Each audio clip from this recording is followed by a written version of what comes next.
I said, today we're gonna talk about Iowa State's really impressive win last weekend against South Dakota Coyotes after starting off in Dublin at with a win over Kansas State, and get into the Cyhawk week and how this all interacts.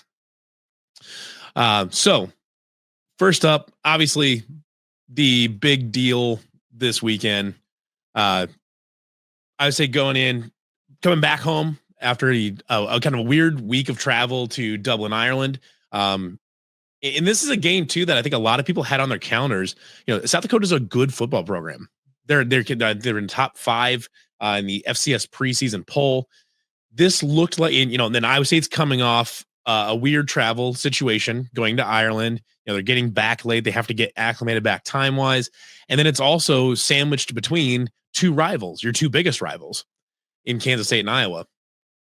And this was always a game that was circled on the calendar as a place where Iowa State could, I don't know if they were like, how much, I don't know how scared people were that they were going to like totally lay an egg and lose to South Dakota. But, for Iowa State fans in particular, you better believe it was on our minds.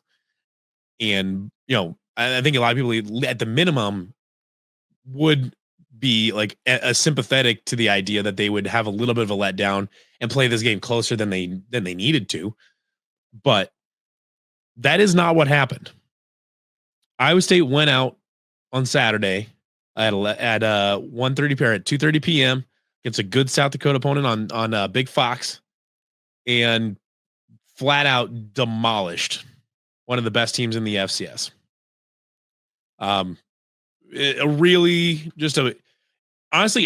Frankly, a really impressive performance.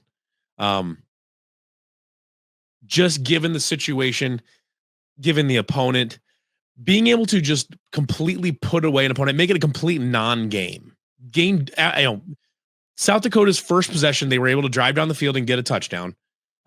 That was on their the scripted section of their game plan. Obviously usually the first 10 to 15 plays for any team in any game are going to be scripted so that they can move fast. They don't have to worry about communication. They don't have to worry about any of that. They can just go follow their game plan. And that's what they do.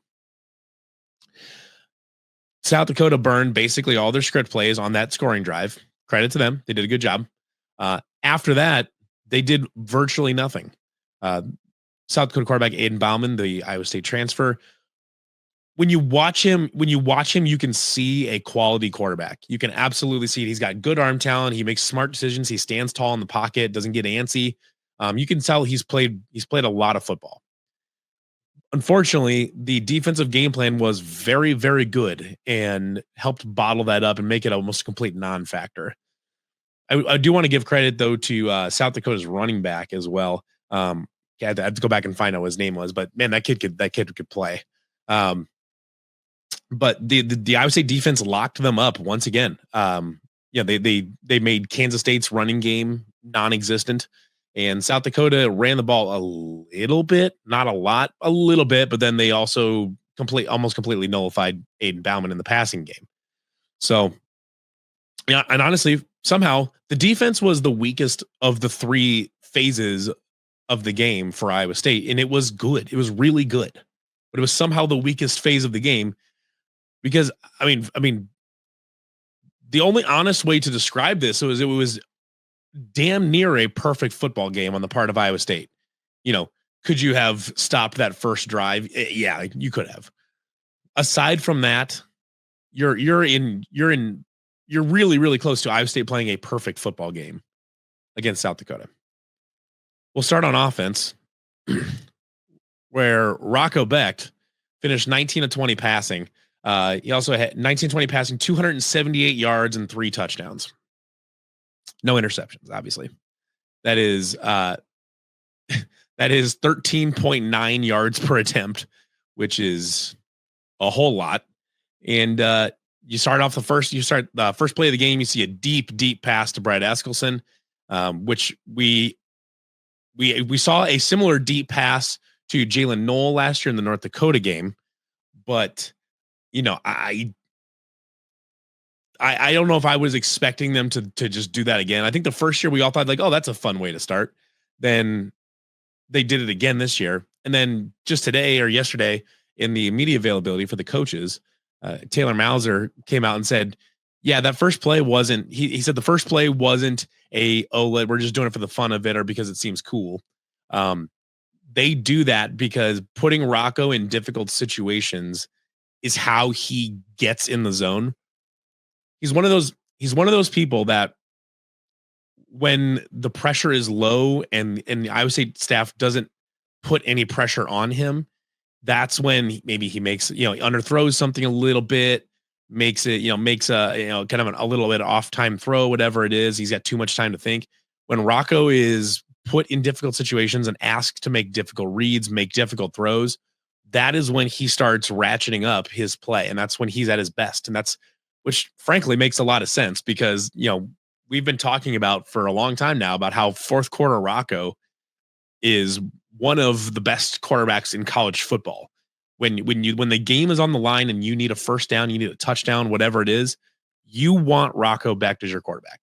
There's nobody else you should want. You should want Rocco Becht as your quarterback. I just, I love the aggressiveness there from Taylor Mauser, who Iowa State fans have, you know, have come to know Taylor Mauser as kind of this, at times, kind of a mad scientist a little bit, being not being afraid to take some risks. You use some unusual play calls in certain circumstances, and this year we've seen him take a little bit of a step forward and be more and more aggressive. He commented on that in his media availability and talked about how, the thing he learned from last year to this year is that he's better and the offense is better when you choose to be bold and you choose to take a few more risks. And when you try to make things too easy and you try to, win methodically, sometimes that's how things stall out and you struggle on offense. You turn the ball over more, lots of different things can go wrong.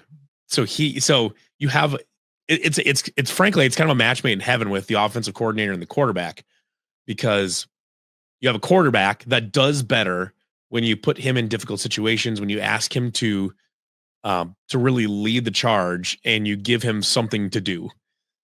Taylor Mauser has determined that he is a better coordinator himself when he has the opportunity or when he decides to be more bold and to take more risks. So Taylor's a better offensive coordinator when he can put his quarterback in more stressful situations and be more aggressive. Rocco is a better quarterback when he is in those situations.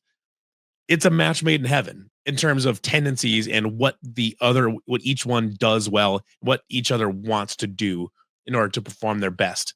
They mesh so well. However, against South Dakota decided to completely sell out to stop Iowa State's running game, and which they didn't do a whole lot, until the backups came in and all that. Carson Hansen and Abu Sama both had, relatively nondescript days. They didn't really do a ton. But South Dakota was basically perfectly content to sell out and not let the running game beat them and force Iowa State's passing game and just basically force Iowa State to just pass all the time. And more than happy to do so they were. Of those 20 attempts by Rocco Becht, I believe 15 of them went to tight ends, which is a huge number. And that number illustrates an adjustment on the part of Iowa State that is really, really interesting, because we knew about the tight end depth coming. We knew about Ben Bramer and Gabe Burkle and Cooper Alexander and Tyler Moore and Keaton Roskop. We knew that they had tons of guys in the room that they were going to want to use in the passing game. And we heard rumors of 13 and 14 personnel in the offseason. We're like, 14 personnel is kind of crazy. I don't know what you're going to do with that. Well, we've seen what they're going to do with 13 and 14 personnel, and it's frankly a little unhinged. It is. I mean, this is full mad scientist Taylor Mauser. What they're doing with 14 personnel, they'll start heavy. They'll start in a heavy formation, maybe some sort of like variant on the full house or something like that. In 14 personnel, they'll have, or they're starting a pistol. They'll start in a pistol and with the flanked on two tight ends on each side. Then they will immediately motion out to empty. They'll motion out to empty, take the running back out of the backfield entirely, motion to empty. And then you see what the defense is doing. If the defense has adjusted to push out to cover all these tight ends out on the perimeter, you can run if you keep the running back in and you don't go to empty and you keep one running back in, you go to 4 wide. That opens up a lot of running lanes for them. Or if you motion the running back out, you've got QB power right there. And Rocco is a very good QB power runner. If the defense chooses to remain largely in their base shell, which Iowa does a lot, they typically don't get too crazy with moving guys around. They like to stay where they're at. They like to stay in their base defense and just work out of that. If they continue to do that, you're going to end up with matchups on the perimeter where it's 6'7" Ben Bramer against a 5'11" or a 6-foot cornerback. And that is a matchup that Iowa State fans and that Iowa State would love to see as often as possible, because there are very few corners in college football, very few 6-foot corners in college football that are going to be equipped to deal with Ben Bramer on a regular basis, and especially in the red zone. Unfortunately, Iowa State decided to go after some poor bastard on the South Dakota defense, and they hit him twice in the red zone, with Ben Bramer just catching a ball over the top of him. Like, I mean, like you're playing backyard football with a bunch of 6th graders.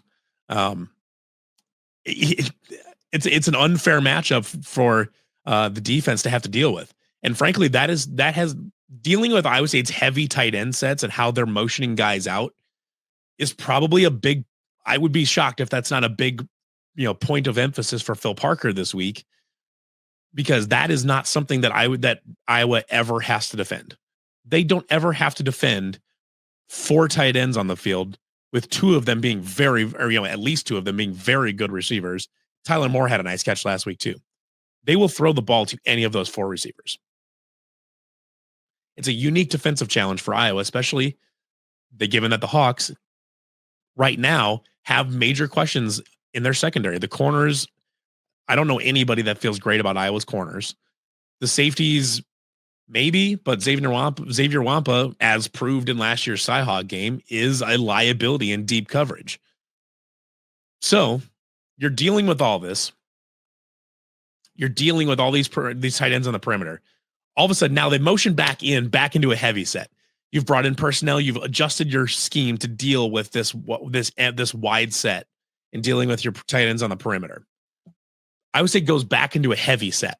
And all of a sudden now you're too small, you're too slow, and your defense isn't prepared to deal with now 4 tight ends blocking for Abu Sama or Carson Hansen, who are going to be, especially Carson Hansen, who's probably coming screaming through an A gap, ready to lay his shoulders directly into a linebacker's chest.